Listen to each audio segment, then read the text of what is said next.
વેરાવળ સોમનાથ પાલિકાનું વર્ષ 2025-2026નું 110 કરોડનું બજેટ સર્વાનુમતે મંજૂર કરવામાં આવ્યું. 11.27 કરોડની પુરાંતવાળું વિકાસલક્ષી બજેટ રજૂ થયું. બજેટમાં વેરાવળ ચોપાટી ફેઝ 2ની 8 કરોડના ખર્ચે કામગીરી કરવાનું આયોજનની જાહેરાત પણ કરાઈ. ટાવર ચોકથી નમસ્તે સર્કલ સુધીના રોડને પહોળો કરી આઇકોનિક હોકર ઝોન રોડ તરીકે વિકસાવવાનું પણ આયોજન છે. ભૂગર્ભ ગટર યોજનાનું વિસ્તરણ કરવાની પણ જાહેરાત કરવામાં આવી. બજેટ બેઠકમાં ભાજપના 26 અને કોંગ્રેસના 6 સદસ્યો ઉપસ્થિત રહ્યા હતા. બેઠકમાં વિવિધ ખર્ચને અને કામના ઠરાવોને, જે લગભગ 15 જેટલા કામના ઠરાવ છે, તેમને પણ મંજૂર કરવામાં આવ્યા.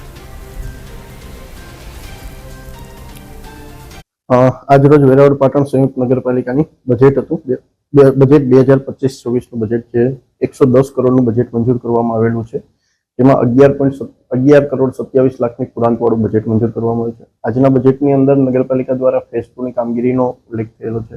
ટાવર ચોકથી લઈ અને નમસ્તે સુધીનો નો હોકર્સ ઝોન અને આઇકોનિક રોડ તરીકે જાહેર કરેલો છે. એ રોડ વાઇડનિંગ કરી અને એના ડેવલપમેન્ટ બાબતે વિચારેલું છે.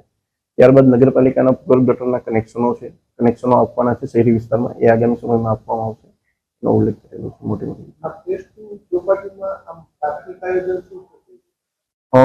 પ્રાથમિક આયોજનમાં એક બગીચા જેવું છે, બાકી કન્ટેનર ફૂડ કોર્ટ જેવું રાખવામાં આવશે, જેથી કરીને પબ્લિક ત્યાં આવે છે તો તેને સવલતો મળી. બાકી સીસી રોડ છે, લાઇટિંગ છે.